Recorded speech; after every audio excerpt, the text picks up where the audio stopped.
Like, I don't think that we as society can, like, we're getting farther and farther away from, healthy dialogue around things that are important to us that we disagree on, and it's pretty tough. This is the Humans of Gaming podcast, an open and honest conversation about games, life, and belief.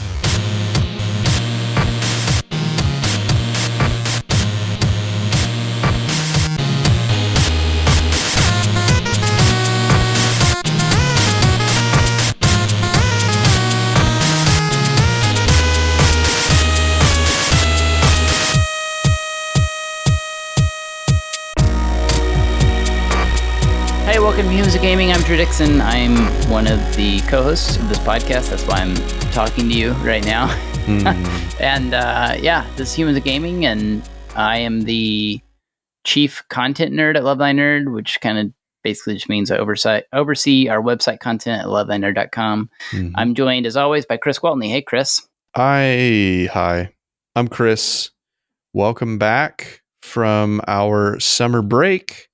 I am the chief executive nerd. I'm one of the founders, as is Drew, and host of Humans of Gaming, where we get to have all kinds of people from the games industry, whether video games or board games, content creators, designers, marketers, doctors, all kinds of people on here. And what we get to do, what's really our pleasure to do, and it's, I think, pretty cool, is hear about who they are as people. It's very easy for us as consumers, as gamers, to, especially nowadays, because the market is flooded. I mean, you could play a new video game every day and never run out of video games. Board games are starting to get that way. And what that creates in us is honestly a sense of entitlement, a sense of like one and done, And I think, unfortunately, it's led us to dehumanize the people that make the games that we love. And so we started this podcast to try to shine light on these people and their hopes and desires and fears and struggles and everything else. So that's what this podcast is all about. You get to hear from real people about the things that make them who they are. The real people behind the real games that you really love. That's our new tagline. That's our new tagline. I just made it up. It's pretty good. I love it. So this week we had on Mondo Davis, who is a guy that we met at Origins a few years ago. Origins is a big tabletop board game trade show in Columbus, Ohio. I had to think about it. Columbus, Ohio, yeah. Since then, he's been really busy. He's got 4 games under contract that are going to be published. Yeah. So we just randomly met this dude. Like, we didn't. Yeah. This wasn't like a. We set up some appointment and he like wanted to pitch us a gamer. Like, we literally just sat down at a table with him, with another guy, to like play test somebody's prototype. It was that Seven Bridges game, right? We played that Seven Bridges game of Königsberg together when it was a prototype. It's out now. And then after that, Mondo was like, "Hey, I've got a prototype if you guys want to try it." And we talk about that in this show. It's a game called Color Field. And then we ended up hanging out with him basically like the rest of the weekend. Yeah, like he came out and had a meal with us, and I think we played some other games and stuff together. Yeah. Yeah, super, super chill, really cool guy. And I think this is a cool episode for me, I think, because there's so many people trying to get their first game out. And so it's just neat to hear from somebody who's in that process. None of his games are out yet, but he's like pretty successful in a way too. Like he's sort of in that in-between space of like 4 games coming out, which is a dream come true for most board game designers. Yeah. But at the same time, none of them are out yet. And yeah, he's also just making some really fun, like unique Mansplaining. Like that's a game that he's got coming out. That's a party game. That is about that topic of mansplaining that just sounds like a blast. Makes really accessible games. I think people will enjoy hearing his perspective.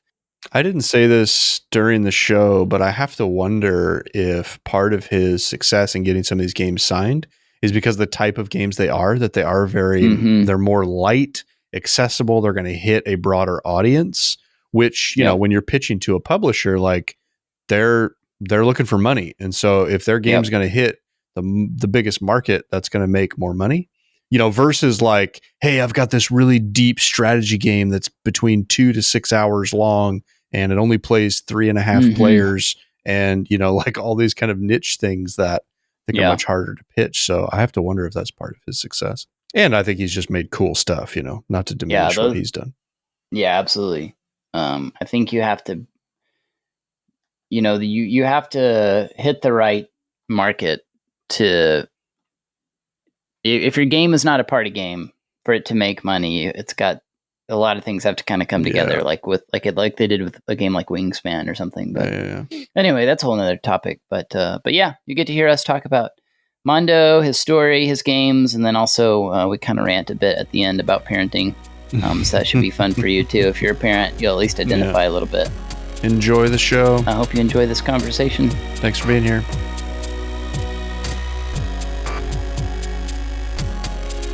Hey Mondo, how's it going, man? Doing great. How are y'all? Doing good. How's life in the great state of Georgia? It is hot and humid, but otherwise pretty good. And you're in the Atlanta area, is that right? Yeah. My family and I live outside of Atlanta, one of the kind of bordering neighborhoods called Clarkston. Yeah. Do you guys do Dragon Con? You guys been to Dragon Con? We have been to the parade of Dragon Con. That's always kind of a big event. Dude, that is bonkers, man, that parade. It is. Actually, we haven't gone the last few years because it's been so crowded that it's felt kind of claustrophobic. So we used to go every year. Explain Dragon Con to the uninitiated. Oof. I don't completely understand it. How could words describe? I mean, Dragon Con is essentially, sci-fi fantasy convention that covers like a wide range of brands and things. And I've never been to Comic-Con, but it feels kind of like it's a version of Comic-Con that's a little bit not quite as big or as, I want to say commercial without sounding pretentious, but it's just a huge sci-fi fantasy convention in downtown Atlanta. Yeah. And then is it the last day or I don't know, one of the days they do this cosplay parade out in the streets of downtown Atlanta. Yeah. And it literally shuts down like downtown Atlanta because there's just tens of thousands of people on the street. Like you can't even like think of the what is it, like the Disneyland at the end of the night or whatever, they do that parade. And it's like you got to get there super early to get seats. Like it's that times 10. Yeah, but way nerdier. Very nerdy. Yeah. Cooler, way cooler in my opinion. No, yeah, it's great. It's a bunch of stormtroopers walking around downtown Atlanta. It's pretty awesome. Yeah, and it's they're not paid by Disney. Right. Mm-hmm. They're all it is. And it's always Labor Day weekend, so it's still like 95 degrees with 100% humidity. Now and probably. People are full cosplay. Disney's probably going to shut that down now. They've heard this they'll hear this podcast and they'll be like, "Hey, you're not licensed to wear those stormtrooper helmets." It's true, but one thing that was always cool about it was, like I said, I went every year for a few years up until probably 4 or 5 years ago. But there's so many people that were there that like made their own costumes. And it was just like totally sold out for, Halo or Star Trek or whatever it was. So it was really cool to be in an environment where like people who had these at the time very kind of niche, nerdy passions were able to like really celebrate with each other and really be celebrated. Like it was a fun environment for that because it was like, there's high school kids that probably are, bullied for this kind of thing at home, but here they are like just celebrities because they have this really cool costume that they made themselves that looks really great or whatever. So that was always fun to do for me. That's the best part of convention culture, in my opinion, is just that overall air of acceptance. Yeah. Because like you said, generally speaking, this isn't always the case. And I think as time goes on, it's not as uncool to be nerdy because thanks Marvel movies. But like, I think for people that are normally like not accepted in their like real life or normal life or whatever, everybody's just cool at conventions, like there's just not that person that's going to make fun of you because you're dressed up like, anime character, insert anime character here. Yeah, for sure. I love that. And those people can really find each other. The other thing there, it's cool. Yeah. The other thing I've noticed about Georgia recently, you've probably noticed this too, I don't know, but like it seems like every show I've watched recently, if you watch the credits to the end, it's like made in Georgia, filmed in Georgia. Yeah. I didn't realize that your state was it's like such a big deal for so many shows and stuff, like nerdy shows. That's pretty much all I watch. Yeah, well, it's true. I will say I'm from St. Louis. I live in Georgia, so I don't claim Georgia as home, but it is true. Give it some time. Yeah, maybe, but it is true. Yeah, I know for a while the state of Georgia offered a lot of tax incentive for studios to film here, so the industry's really taken off. We got a lot of friends down here that work in the film and TV industry, so it's been a big deal for us down here. Yeah, it's been cool. It's cool. Well, we didn't have you on because of your expertise on Georgia or film, but you're a board game designer. Tell us about like your work in the world of board games. Yeah, so I've been designing games for 5 years, I think. I currently have 4 titles that are signed and due out for publication within the next year, with a 5th maybe happening later this week. But no news on that yet. Which is crazy. Like That's so huge, many man. people work so hard to get into this industry and design games and stuff. Like I feel like Chris and I bump into a lot of people. They're doing what you do, and they're just like praying and hoping for one game to get signed. So yeah, tell us about like how did you land where you are now, where you've got 4 games that are signed and actually going to be published. Like that's really cool. Yeah, well, I mean, it's been a journey. The first game I designed came from a place where I was not a gamer. I was not really aware of the hobby board game industry at all, or the culture or community of it. But there was a computer game called Escape Velocity, which was an old game I played on OS 9 back when I was a kid. There was a space pickup. That's a dinosaur. OS 9? Yeah, it goes back. It goes way back. That was ages ago. But it's this little space pick up and deliver flash game, and I guess it wasn't flash back then. I'm not sure, but anyway, it was something that you couldn't play anymore. You couldn't find it, so I was kind of bummed out about that, and was thinking like, I wish somebody would make a board game that captured those same kind of feelings and emotions. And then thought, what the heck, I might as well give it a shot myself, and started the journey there. And it was miserable. I had no idea what I was doing. It was really bad. I played it with friends and family who weren't gamers, so they were so impressed that I had made a board game, and so their feedback was like really positive.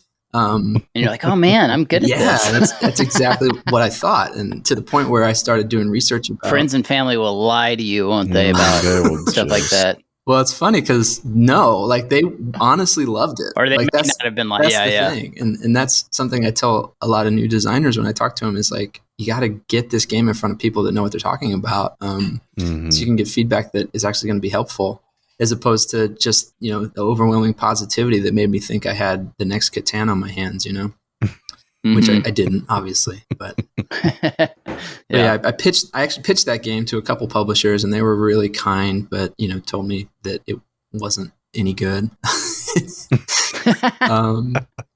And thankfully, I was able to kind of take that to heart. Do you remember who the first publisher you pitched it to was? Yeah, well, so I actually traveled to 2 different conventions with my game to meet with Mayfair and Rio Grande. Okay. So those 2 publishers. Wow, so you just went for the smaller, little guys. You started at the bottom. Right. Well, it's funny because I didn't know any better. I just literally, hey man, shoot for the moon and you'll get the stars, brother. Did they really say I'm sorry, but this just isn't good? No, I mean they were very kind about it. Like those folks see so many pitches, and a lot of them are really bad. So they've definitely. I feel like that's not unkind though. That's part of why I asked. I think there's this American culture around being really nice about everything all the time, but it's actually not nice to be to not be clear. You know what I mean? Yeah. I think I imagine when you are a board game designer, like you are, and you do this day in, day out, real direct, honest feedback that doesn't beat around the bush is pretty important to you, I would guess. Oh, absolutely. Yeah. It's my favorite thing in the world. And I have a hard time giving that kind of advice myself, but I see its value. Hang out with some designers. Yeah, it's really true. I mean, the feedback that I got from publishers was very direct in that we don't want this game. but it wasn't like, hey, you have no idea what you're doing, and you should probably you're a give garbage up, person, right? and your game's garbage, and throw yourself in the trash. Right. Yeah. Which at that point as a designer, I mean, I was so inexperienced, and so just had no idea what I was doing. So that was the type of feedback I probably should have gotten. So to be let off easy was really helpful. But yeah, no, that kind of feedback is so critical. Like I thrive off of someone really telling me what they think about my game design and telling me everything that's wrong with it, because that's how it gets better. Is really looking at that feedback and making decisions based off of it, for sure. Mm-hmm. Now, was this before, because we met you at Origins, and that was 2019, so a couple years ago, right? Was this before that, or was that the same convention? Yeah, so this was several years before that. And actually the game, I think, Drew, did you play Color Field? I think I played with you. We all did. We all did. So that was kind of that was the first game I signed. I signed that with 25th Century Games shortly after. So we can always look back and we say, look, we knew this guy when he was small time. I'm still small time. Small fries. I mean, I feel like probably when we play tested it, that was probably the breakthrough. No, that was for that game. Yeah, definitely the moment. That's what shot him into the stratosphere, was us playtesting. Yeah, I was on a whole nother level going forward from that playtest. So I appreciate you guys for that. Yeah, you're welcome. Yeah. No, but so Color Field, which like I said, is signed with 25th Century Games, hopefully hitting Kickstarter here pretty soon, is that was kind of the first time that I made a game that I let's see, how should I say that? I went through a process of learning how to design games, right? And got to a point where I was able to really focus on designing innovative and interesting mechanics, and not focusing on like, I want to make a game about Star Wars, or I want to make a game about whatever, which is a perfectly valid. So starting with mechanics versus starting with like theme. Yes. Which, I mean, designing from theme is a perfectly valid approach, and it's something that I do still, But Color Field was kind of the first game where I just sat down with like a blank piece of paper, or blank note cards, and like said, okay, what can I do with these that is interesting? And then built the game around it. So Color Field was definitely like a big breakthrough, in my design process. And what's the elevator pitch for Color Field? Yeah, so Color Field is a tile laying game where players are making a painting. So they have 2-inch tiles, 2x2 tiles, and they have a grid of 6 of them in front of them. And each of the tiles has different paint colors on the different sides. So you're trying to, you're drafting tiles and replacing tiles that are on your canvas to make this painting, and trying to match up the colors on the sides of the tiles. So it's played over 3 rounds, and there's kind of different scoring things that are factored in. But that's sort of the basic idea.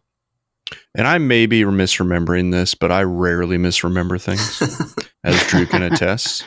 But I'm terrible at tile laying games. I do not have like whatever that thing people have in their brain for that. I just don't have it, like spatial awareness or something. But I'm pretty sure I won that game that we played.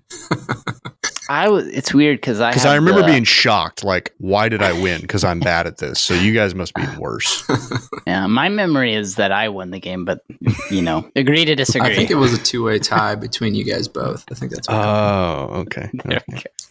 It was really cool though, man. I don't know if it's changed much since we played it, or if you remember, but I think at that time, wasn't your wife involved? Like, didn't she do the art on it? Yeah, which is really exciting. Is that still the case? Yeah. So Chad, who owns 25th Century Games, actually licensed the art with the game. So my wife's artwork is going to be on the final version, which we're really excited about. It was a fun project. One of the reasons I chose the theme that I did when I was making it was because I wanted to have like a project that I could work with my wife on. And she's an artist. She owns a paint watercolor business down here in Atlanta. So we were able to work on that together. Some really major husband points right there, dude. That would have been awkward if your publisher was like, we really like this, but we want to go a different direction with the art. And then you have to go to your wife. That would have been But honestly, I think the artwork is what made it stand out, because a lot of, prototypes are I agree. just, clip art or underdeveloped artwork. So having something that looked professional and was pretty to look at really helped.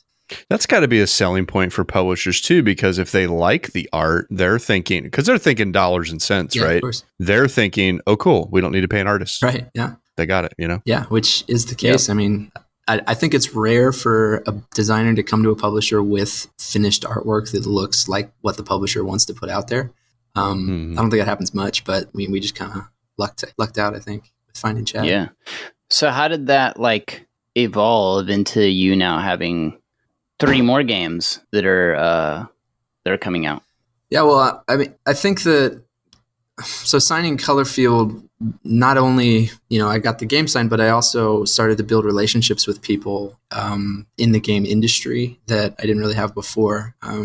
So through Chad, I met Andrew Smith, who runs Gold Seal Games, who signed another one of my games. And then through that kind of playtesting group of Atlanta designers, I met Fortessa Elise, who I co-designed Mansplaining with, which was signed by Breaking Games.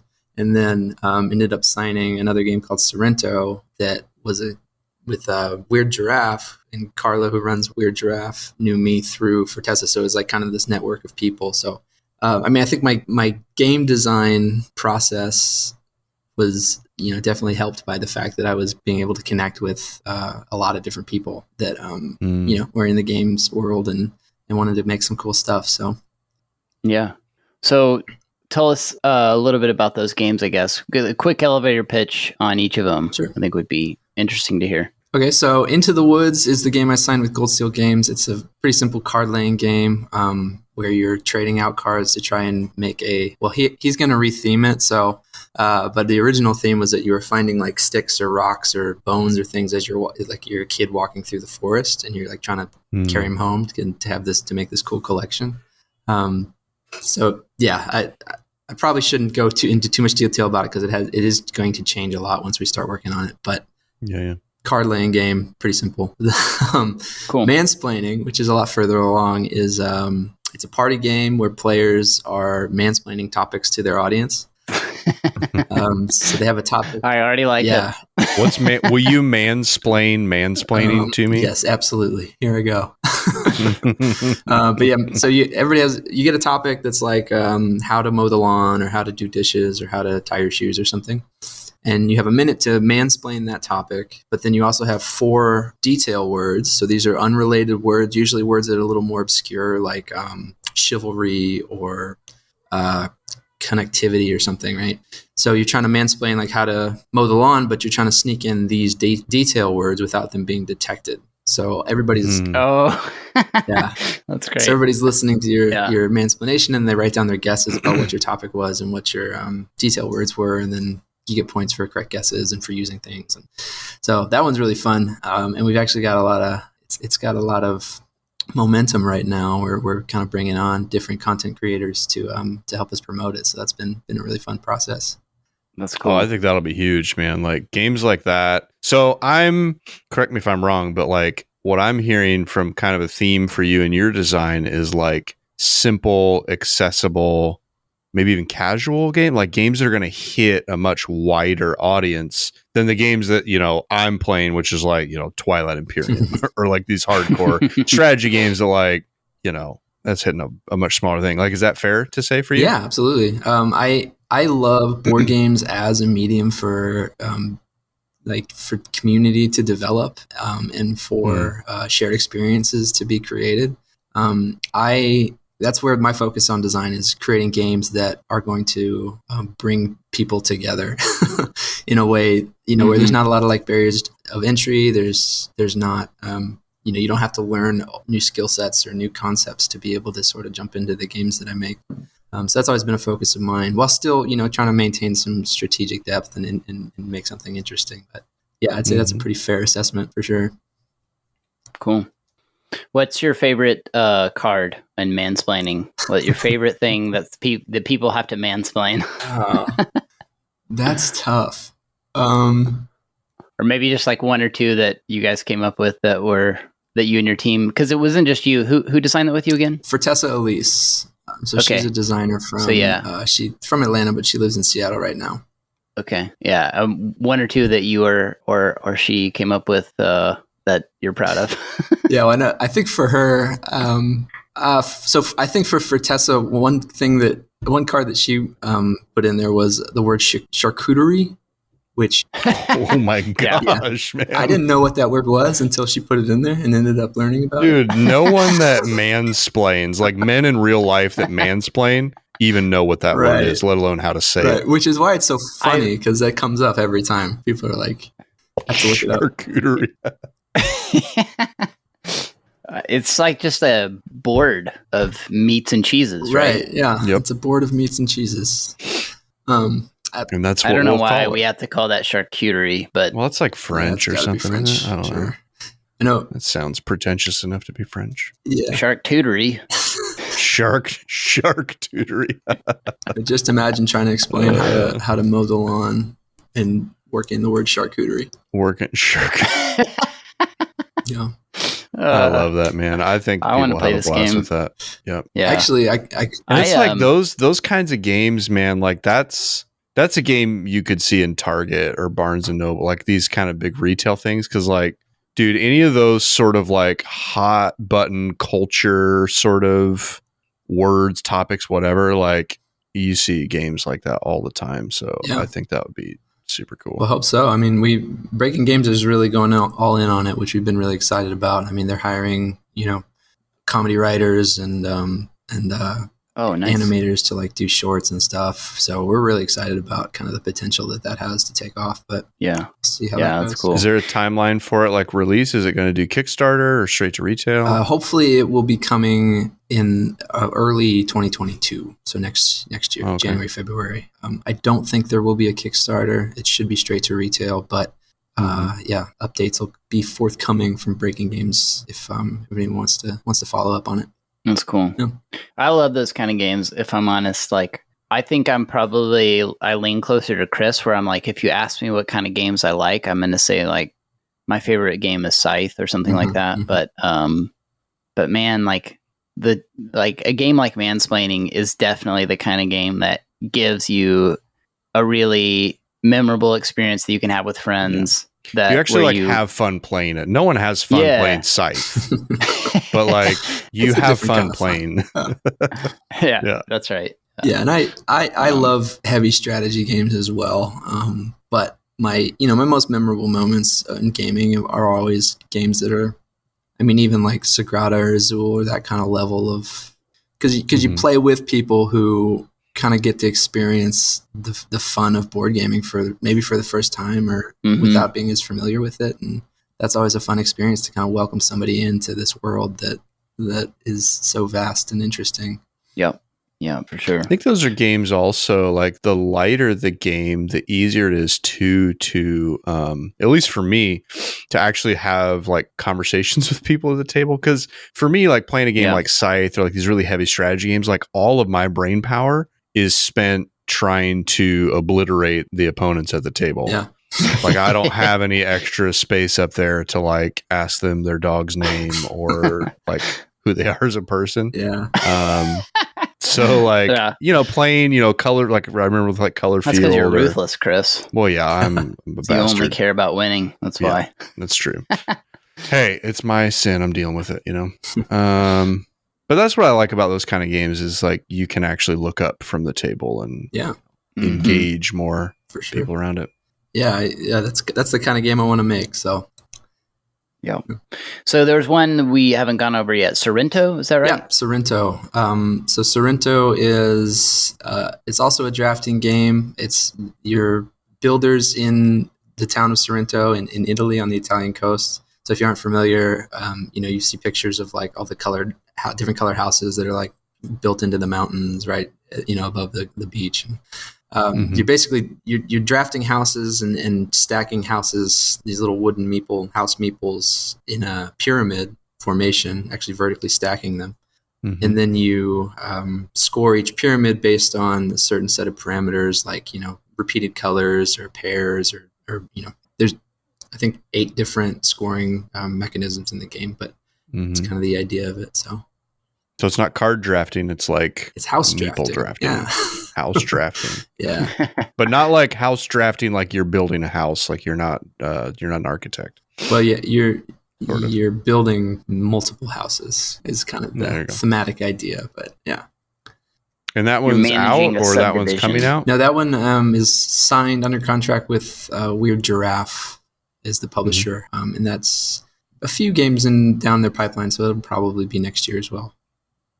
So 2022. Yeah, 2022 is going to be the all year. Mondo. Yeah, it's funny because I signed my first game in 2019, and I still have nothing that's in stores. So it's like people ask me, "Where can I buy your games?" I'm like, "Well, in the future." Yeah. But yeah, a lot of promises. Yeah. We'll see. No, that's exciting, man. Sounds like it's going to be a big year for you, and congrats on having 4 games coming out. That's got to be pretty. That's like a dream come true, really. For a lot of designers, I imagine you probably feel that way. Yeah, it's been a fun journey. I mean, I'm definitely grateful for kind of the connections I've been able to make, and I think it's a lot of work. So, and I know a lot of folks do as much work or more as I've done, and they're still waiting for that first contract. So I'm definitely very, very grateful for the opportunity. What's up, nerd? You digging this podcast? Well, the audio enjoyment doesn't end there. Visit ltnonair.com and make LTN Radio your new go-to for the best Christian rock, rap, pop, and indie, as well as our exclusive LTN shows and podcasts, some of which air on the station before they're available anywhere else. Visit ltnonair.com to listen now and find the link to our app. Now back to the show. As much as it is like a dream come true, you're still grinding. Like you still have a day job. Yeah. You're a teacher. Yeah. What do you teach? I teach English as a second language at a high school here in Atlanta. How long have you been doing that? This is I've been an ESL teacher for the better part of 10 years, but I've been at this school for the last 5. Okay. Cool. Yeah, and you teach mostly like Spanish speaking students, or who do you teach? Yeah, we've got a pretty good, all different. Yeah, our student body is pretty diverse. We do have, I don't know if it's a majority of Spanish speaking students, but we do have a good number of Spanish speaking students. There's also a lot of Indian families in our district, so we end up with several students from India, and we've also kind of bordering some refugee relocation centers. So over the years, not the last few years, but when I first started, and hopefully picking up here, we've had a lot of refugee students just from all over Burma and the Congo and Syria and places like that. So it's been fun to teach such a diverse group of students. Yeah, absolutely, man. And you said you grew up in St. Louis, is that right? St. Louis. Okay. I did. What was life like growing up, young Mondo in St. Louis? Yeah, in the actual Midwest. There's probably not that many people named Mondo in the Midwest. True. That's or just anywhere in general. True. So since you mentioned it, so my full name is Romando, and I'm the 7th Romando Davis in my family over the last 12 generations or something. So it's a name that's and that's a nice combination too, because Romando, I mean, that's got some character to it. It's spicy. Fun. It's fun to say, like. Mondo and Romando, I love both those names. And then Davis is like super plain Jane. Yeah. No, I've grown up with that dynamic my whole life, but yeah, you're used to it by now. Sure. Romando, I'm just the first 7th. to notice, I guess. Which is funny because to have like an irregular name is not like, you don't ever really think about your name. I mean, I never really think about my name, but then when I introduce myself and I have to repeat it or spell it or something, and I'm like, oh yeah, my name is different. But it's not like something that you encounter or you think about on your day-to-day basis. Yeah. It's like my last name is Gwaltney. Yeah. And I don't even bother letting people try to like figure it out. I just immediately start spelling it. It's just not even a hesitation at this point. Because the GW consonant cluster is pretty tricky. Trips people up, man. That's but so back to your question. So I grew up in St. Louis, a very middle-class white family. Went to private schools and have always lived. I mean, we went to church a lot. My family was part of a Presbyterian church there, and just had a pretty straightforward childhood as far as my story goes. As far like Midwestern white people lives. Yeah. But yeah, after high school, I joined the Navy. I actually spent 6 years in the Navy as an Arabic. So my question, though, I guess, is if we can back up a little bit, because I feel like I didn't get the clarity I needed. Yeah. How did you, if you grew up in a middle-class white family in St. Louis, how did you get the name Romando? Right. So Romando's it's a name that's been in my family for many, many years. The story is that this might not be interesting, but I had try me. I had an ancestor, a great something grandfather, who named his son Romando after the son of a friend of his. And then that name just stuck, was passed down throughout the generations. So there's no like ethnic background to the name. It was just a name that someone along the line thought was interesting. And 7 Mondo Davises later, here I am. So nice. Is it like, does that feel cool? Does there feel like, oh, there's some weight to this, or like there's some like history to this for you, or just kind of like, man, it's whatever. It's just my name. Yeah, no, I appreciate that, like the history of my name. Like it's something I'm proud of, like to come from a line, which isn't really something that, most people think about, I guess. Right. Yeah. But it's not as much of a thing anymore. Yeah. But, I carry I carry the name of men in my family that went through some difficult things and were like, founders of different towns and had some cool stuff that I just kind of like carry that name around with me, which I think is something I'm proud of. Cool. I like having that. Is there a Romando the 8th? Well, so not yet. If my wife and I, we laugh about it a lot. I do have a daughter who is not named Romando, but my intention is to pass the name on. You could have broken the cycle in a really progressive way, man. Yeah, I may have. We ended up naming her after my great grandmother, so the cycle, a different cycle. But if we do end up having a son in the future, I want to pass the name on. And my wife's always kind of joking about it not being the prettiest name in the world, but well, she's basically saying she doesn't like your name. Yeah, well, she likes you as a person, probably well enough, but your name sucks. It's all in good fun. I think we'll probably end up naming a son Romando and then giving him a middle name that my wife is more into. Yeah, if it comes down to it. Mondo's cool though, man. Like, even if he didn't like, your son didn't like Romando, like Mondo just sounds like a cool dude. That just sounds like a chill dude. Yeah. Try to be. Maybe that's shaped my worldview a little bit, being named Mondo. Yeah. Well, we've always. I think it would. All of the Romandos have had a different nickname, so I'm actually probably the only one that's ever gone by Mondo. So we'll see. So you grew up in the Midwest, Presbyterian upbringing. Were you is that's still where you are? Like you still go to church and stuff? Like, where are you at now in terms of what you believe and stuff like that? My wife and I both kind of gone through a process of we've gone through a process of sort of breaking down the religious background that we came from and some of the dogma and structure. Where'd she come from? So she's from a non-denominational tradition. It's very evangelical as well. I consider myself a Christian, but I am been very intentional about defining that in terms that maybe don't line up with the way I was raised. Sure.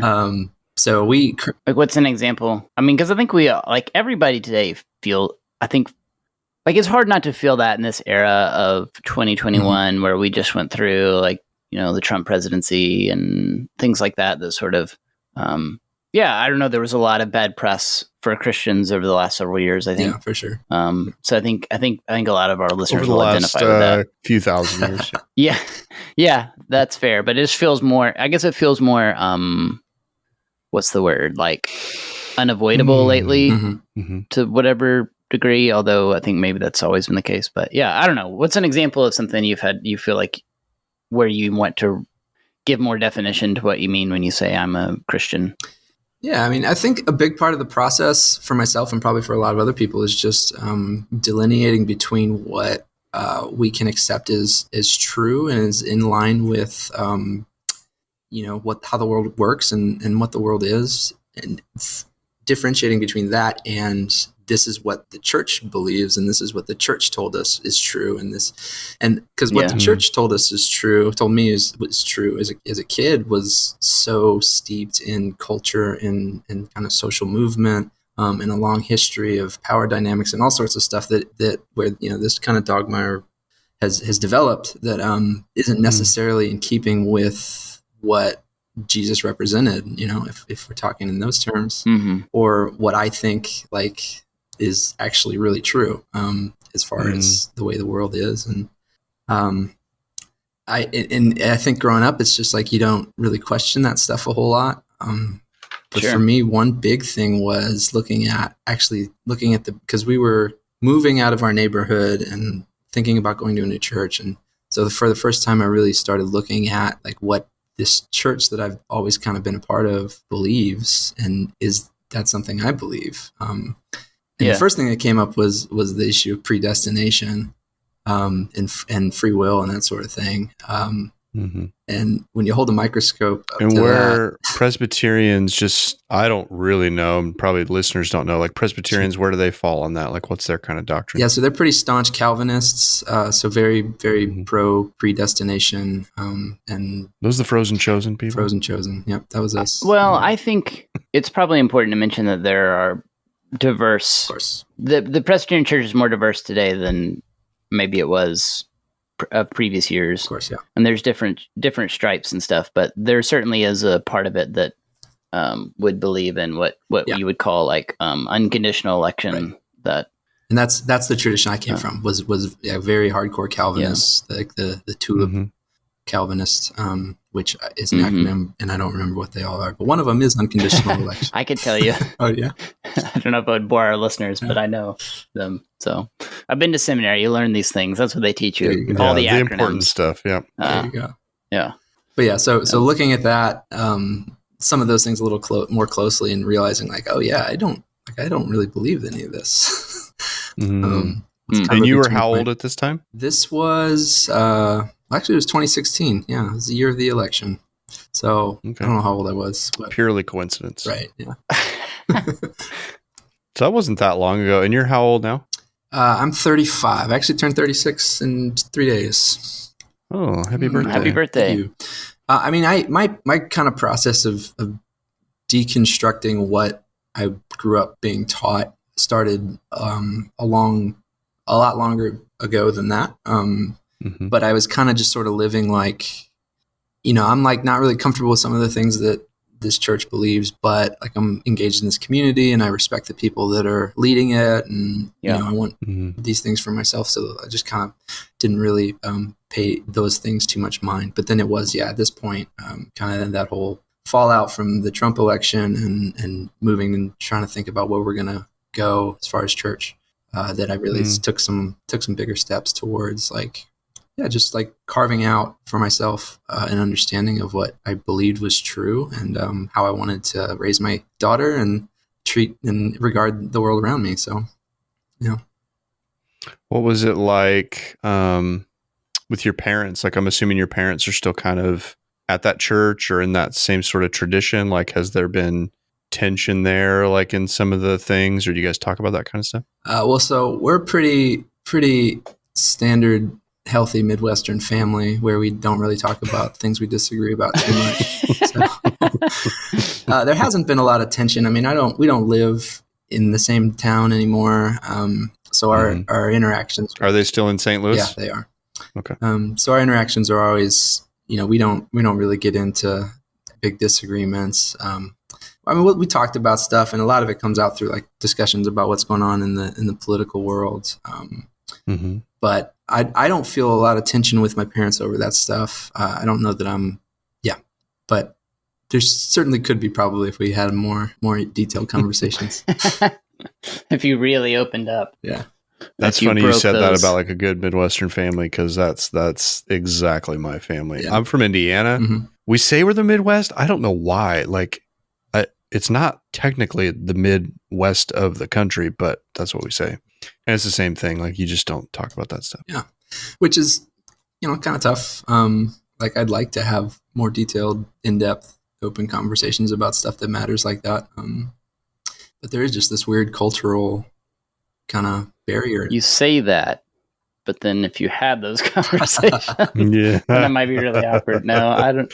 I go back and forth on it because, I definitely have extended family and things like that we've gotten into it before about things like that. And it's sometimes I'm like, we need to just go back to not talking about things.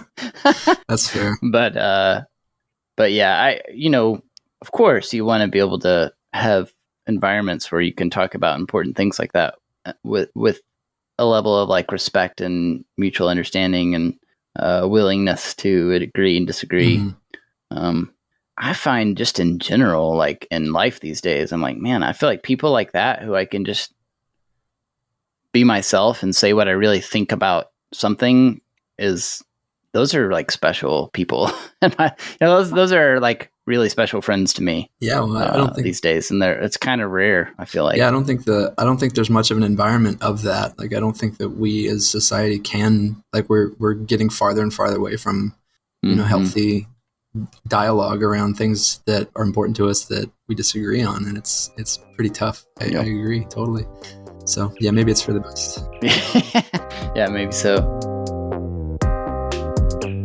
This week in Nerd History, a tall, cool glass of Martian water. Nerd History. That's essentially what the Mars Phoenix lander was sent to find when NASA launched it on August 4th, 2007. Phoenix was the 6th successful landing on Mars, but the first spacecraft to land on the Martian Arctic surface. Its mission was to dig for ice and assess if the Martian Arctic ever had conditions that could support life. In July of the next year, NASA announced that Phoenix confirmed the presence of water ice on Mars as predicted in 2002 by the Mars Odyssey orbiter. During the initial heating cycle of a new sample, TEGA's mass spectrometer detected water vapor when the sample temperature reached 0 degrees Celsius. Water ice simply means that it contains the same elements as the water we have on Earth, and is not another form of ice, such as dry ice, the solid form of carbon dioxide. Many wonder why the discovery of water ice even matters. Well, it's about finding the organic materials and the building blocks for life. With this type of information, we can learn more about the history of Mars and how it became a desert wasteland. Phoenix ended up exceeding its intended 90-day mission, studying the planet for a total of 5 months. In 2010, NASA lost contact with the lander completely, but the data it collected continued to be studied for many years after. I'm Radio Matt. See you next time for more Nerd History. So you're married and you have a child. How long have you been married? We've been married for 8.5 years. Well, 8 years. 8 years. Yeah. We got married on cool. May 4th, Star Wars Day. May the 4th be with you. Hey, let's go. Now you have to make a Star Wars game. Right. Well, maybe someday. Was that intentional? Would you propose to her and it was like inside a Lego version of the Millennium Falcon or something? I was wearing a Han Solo costume. No. But and you're like, don't ask questions, but just put your hair in those Brady bun things that Princess Leia had. No, yeah, it was coincidental. But that's the technical term, Brady buns. Yeah, I think that's the right one. Yeah. When we figured out that it was Star Wars Day after we set the date, Peach actually my wife made wedding announcements where she photoshopped us onto Han Solo and Princess Leia. So we kind of leaned into it, but it was accidental. There you go. So it said, "I love you," and then it says, "I know."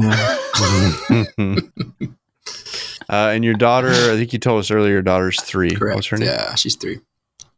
What's her name? Valley. Yeah.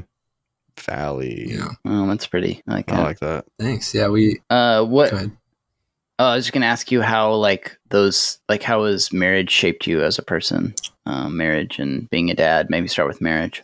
So marriage has been really great. My wife and I are super compatible. We were really fortunate to find each other because we just kind of the way we see the world and the way we process and the way we communicate has just always been pretty fluid, which we're very aware of, and we talk about that. And we're grateful for that. I mean, it's obviously not perfect and there's plenty of challenges, but I think as being married, the biggest thing has just been learning, kind of deconstructing that idea that I'm the center of the universe. I'm having to constantly, be aware of another person's preferences and feelings, and that's kind of been the biggest change for me. I feel like I was always very self-focused. So marriage has been good for that. Parenting, on the other hand, that's been a lot less fluid. It's been tough, man. Parenting's really hard. It's really hard. I had no idea. What's the hard part for you? I mean, there's lots of hard parts, I feel like. Well, initially my daughter was not much of a sleeper. She was a very bad sleeper as a baby. And I think I just developed a lot of trauma around that. Like I have this, I have these uncontrollable trauma responses almost when I'm woken up in the middle of the night or something that have shaped the way I don't know. It's just been really hard to like that especially has been really hard to sleep and being tired. Were you like a good sleeper before having her? Oh yeah, I've always said that's one of my superpowers is that I can fall asleep anywhere at any time. And that's my wife. Yeah. Same, dude. I've slept in some pretty. Let's see. I've slept like on concrete parking lot, on the ground, and on top of mountains, and just about anywhere. So yeah, that's been hard to adjust to. I think is not having access to good restful sleep all the time. Yeah, but yeah, I don't know. It's like you're just shaping this new human and like trying to instill like it's scary. Yeah, like trying to figure out what you believe about the world and then imparting that to another kid or to another person is that's just like a totally blank slate. Has been like it's been an adventure for sure. Yeah. For sure. And then you spend all that time like trying to like hoping and praying that they'll be a decent human being, Yeah, totally. And then you sort of there's so many junctures. So I'm slightly wiser than you. I have to admit this because I'm just further down the road. My kids are older. No, I'm kidding. I'm totally got kidding. It figured out is what I have a lot to learn. So no, not at all. I'm joking. But there's these moments. I think you may have already experienced some of this, but I certainly with my 10-year-old that I'm sort of like realizing that many of the ways we've invested and tried to really like instill like good values in my daughter. And then at the end of the day, it's like, you can't do anything. She's her own person. Like she's going to be, you know what I mean? Like she's going to be who she's going to be. And, she can still be a dirtbag if she wants. Yeah. I think that's like the hardest part is realizing, you have to let them be their own person, you know? Yeah, you have so many, I know. I think I've probably ranted about this before on the show when we've talked about parenting stuff, but like, it's still something that sticks with me. Like, I'm 35 as well, and we're getting to that age, right, where we're kind of like bordering on our midlife crisis, and we're reflecting on all things about our life and where we're at this point, and if we're good people, yada yada. And a lot of that's also like parenting stuff, daddy issues. Also, do you ever hear about people with mommy issues? I feel like we only ever hear about people with daddy issues. Anyway, that also freaks me out because you hear about so many people with daddy issues, and what am I ever going to be but a dad? So like you're telling me the rate of failure is even higher for me. But I just think of like all the influential stuff that happened for me from my parents and how much that shaped me and the things that I still do to this day, 35 years old. Yeah.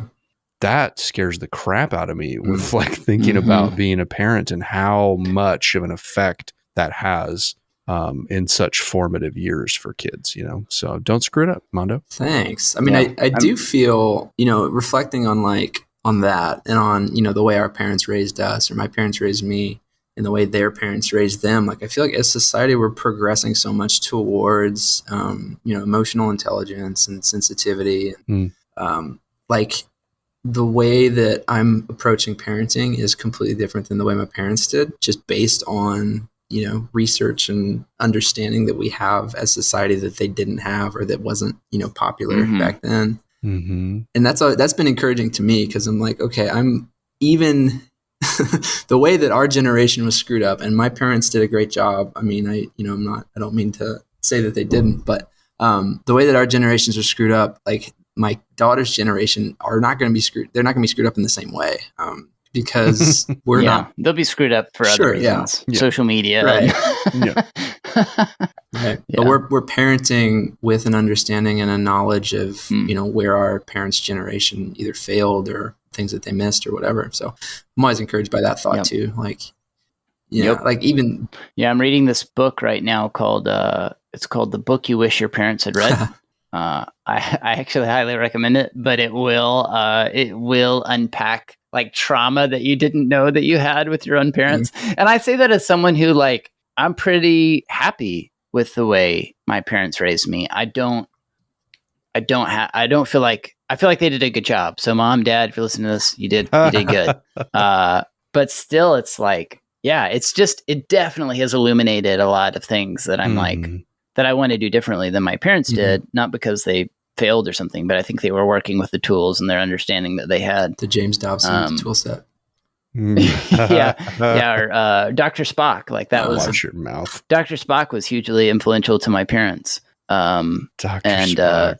What were we watching? The Marvelous Mrs. Maisel, if you guys have watched that on Amazon. Oh, yeah. Mm-hmm. And they talked about that Dr. Spock book in that show. And that show's set in like the 50s or something. Anyway. Yeah. My dad will still bring it up. Like we'll be having like some kind of, we'll be all hanging out together. There's some sort of like discipline issue that comes up with my kids. My dad's like, well, and Dr. Spock's. And it's funny because like, I've been trying to really be more intentional about learning. Part of it's I'm writing a book about parenting, but I've been trying to be more intentional lately about educating myself about like parenting and stuff. But my wife has always been that way. Like she's super dialed into child development. She reads, she listens to podcasts. Like she's really into it. And part of that's that we homeschool. So like she wants to do that well, like she wants to be a really good homeschool mom. And because she does, I work full time, so she handles most of the homeschooling. But it's just funny that like my dad will bring that stuff up and I'm going like, Dad, like she's reading lots of sheets. Trust me, she's already like dialed in. We actually had a similar conversation with my dad where I'm not sure what we were talking about. I don't think we were talking about my daughter, but he was saying something like, well, the way my dad did it was there was just authority and you did what he said. And my response was like, yeah, but like, what kind of emotional connection did you have with your dad? Like, how is that different than, the way you treated me or the way I'm treating my daughter?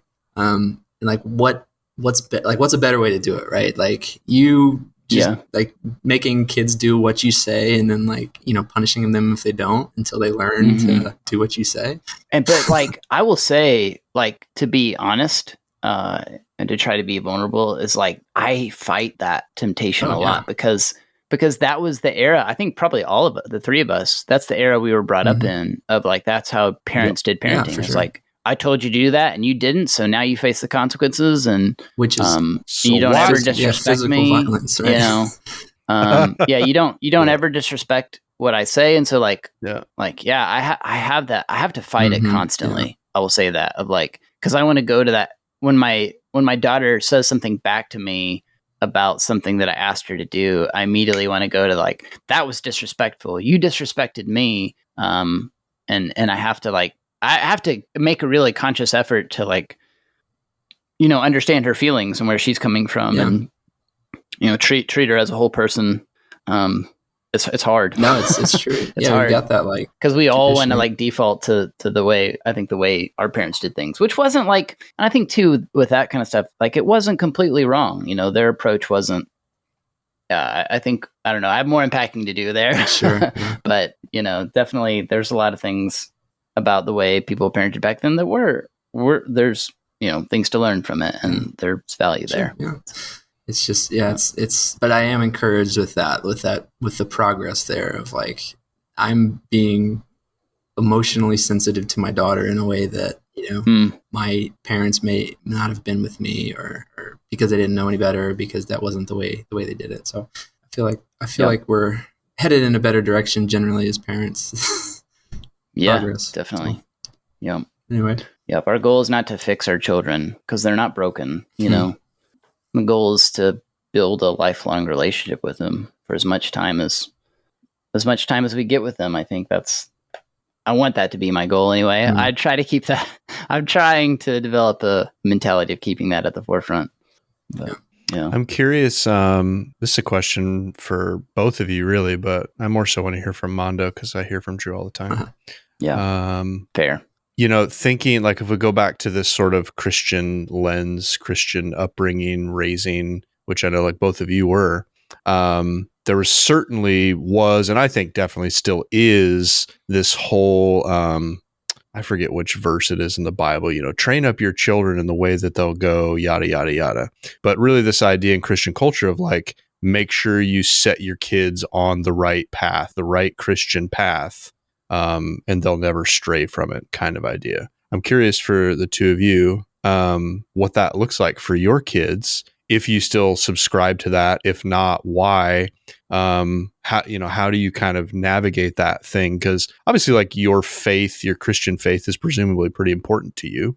Your kids are pretty important to you. But I know both of you, I know for Drew and Mondo, it sounds like for you, that faith that was instilled in you as a child had to be deconstructed at a point. And so is that just the way it needs to be, or is there a different way? I'm done prefacing. Now you can just answer the question. Yeah, it's an interesting question. And I think for me, the kind of process of re-examining those sort of tenets that I was raised with has been to strip away the kind of the junk that's been built up around a verse like that. Like, you know, if my goal is to keep a kid in church, or my goal is to keep a kid Presbyterian, or my goal is to, you know, keep a kid like believing what I believe, that doesn't seem genuine, and it doesn't seem fair, and it doesn't seem like I'm inviting my child to be themselves, right? Like I'm trying to get them to be myself. I'm trying to get them to be what I think is right in the way I see the world, and see the world the same way I do. And I think that there's room for, you know, to take a verse like that and interpret it in a much healthier way, and to understand it in a much healthier way. And I don't have a specific answer for that verse in particular, but that process is something that I apply to my understanding and to my approach to parenting and everything else. Is like, okay, like what is best for my daughter? Like, what do I want my daughter to be? What do I want to see her accomplish? It, like, not even like tangible things, but like what kind of person do I want to raise her to be? And then like, that's what I want to work towards. Like, I want to get her to be herself and to have the impact on the world that she is going to have that's unique to her. And I want her to have, you know, a certain moral structure, and like, I want her to work to ease the suffering of the people around her. And I think that that's the message of Jesus. And I think that's faith. My faith is like we're here to have a positive impact on the suffering that we see and encounter, both in ourselves and in the people that we're around. And that's what I want her to see. That's how I want her to see the world too, right? So like, that's kind of my goal, is not like, let's get her to be a Christian, or let's get her to believe whatever, but like, let's foster a person and a character that cares about important things and does good in the capacity and to the degree that she is, you know, capable of and desires for herself. So, yeah. What a terrible goal. Yeah, that's good. That was the wrong answer. I'm sorry. Try again. But I do. I mean, it's frustrating to see parents, especially parents of adults, who see their kids, and you know, it's people that I'm close to. This is true. They see their kids and their parenting. They see their parenting as having been a failure because their kid left the church, right? Or because their kid is now an atheist or agnostic or whatever. And it's like, yeah, but that kid, that child that you raised, turned into a wonderful person who is doing like beautiful things and cares passionately about important stuff. And just because they're not, you know, ascribed to the same dogma that you want them to be or that you are, it doesn't mean that like your parenting failed or that they're a bad person or whatever, you know. But I've seen that. It's really frustrating because it's like totally just for sure missing the point, I think. Yeah. One thing that I'm really thankful for about my parents is that I have a really clear sense in my relation with them that, I mean, I could, and I didn't grow up in like I grew up in a Christian home, but I didn't necessarily grow up in like a strong evangelical home, if that distinction makes sense to you. And I don't know if these two things that I'm about to say are related, but I can't imagine a world in which my parents don't want a relationship with me and aren't like really committed to making sure we're close.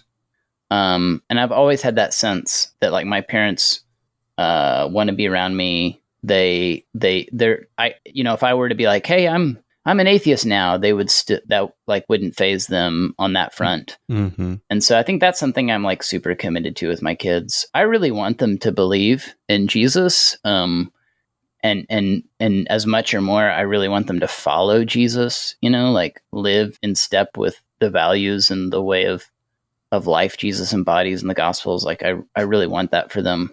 But yeah, I mean, my ultimate goal as a parent, like I said earlier, I think I'm trying to keep at the center that my ultimate goal is to love them and build a lifelong relationship with them. And that's really like, that's the only way to point him to Jesus anyway. I mean, you can get real mad all you want about like, if they're not jumping through the right hoops that you want them to as a Christian or whatever. But that's not gonna help, it's not going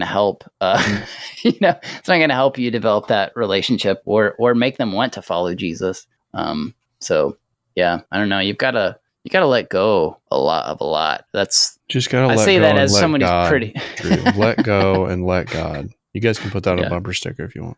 It's very original. Yeah. It's going to blow up. Yeah. No, but it's true. And like, what's the point? Like, is your goal to create another churchgoer? Like, is your goal to like put, get your kid to be a pastor or go to seminary or something? Like, is that the goal, or is the goal to like have a healthy, happy person that is, having a positive impact on the world around them? I feel like it's pretty nearsighted to be like, I'm going to raise my kids. I'm going to make my kid go to church, and I'm going to make my kid go to youth group, and I'm going to make my kid go to Christian college or whatever. And if not, then I'm doing something wrong. Well, and if you really want to get, children. I hear yours. Yeah. If you really want to get like, I don't know, theological or real Christian-y about it, like if we are to be image bearers, Mondo, you kind of said something earlier, like I'm not trying to make, I don't think you said it this way exactly, but in your daughter, you're not trying to make another Mondo. And I think if we think about image bearing and how we're supposed to bear the image of Jesus, like you're not trying, we don't need another Drew. I'll tell you that right now. We don't need another Chris. Yeah, for real. We probably don't need another Mondo. But we do need more uniquely wonderful people that we don't even know yet, that we don't even know what they have to bring to the world. And we would never know what they'd have to bring to the world if we just tried to make them an image bearer of us, instead of the creator of all things. Yeah. Or like that. That's what I hear. Or you guys like just, what's that word? An archetype, right? Like of this Christian person, this Christian man, this Christian woman, whatever. Like we don't need that. We need like people to be unique and special and empowered to be themselves and to love well. Yeah, I'm with you. I agree. Yeah, because those Christian archetypes, man, they never quite pan out the way they're supposed to. Sure they do not. Yeah. Well, speaking of children, I need to feed mine. But this has been great, Mondo. Chatting with you about all things, parenting included. Yeah. Man. Thanks for coming on the show. And where should we point people to if they want to kind of follow your work and your games and that kind of stuff? So mondodavis.com. I've got registered. If you go there, it's we'll have some links to social media and stuff. And TikTok. I can't believe we didn't talk about TikTok. I was thinking about that. I've been doing a rising TikTok star. Well, I don't know about that, but I am doing some fun stuff with board game design on TikTok, which isn't really very well represented. Okay. So if anybody wants to check that out, Games by Mondo is my handle. No spaces or anything. So, but yeah, otherwise mondodavis.com. The games that are coming out, updates will be coming from publishers. So 25th Century Games and Mansplaining is Breaking Games. Those are kind of the two that are furthest along. So there you go. Cool. Yeah. Awesome, man. Well, we're excited about your games, and yeah, thanks again for coming on the show. Of course. Man. Thanks for having me, Al. Absolutely.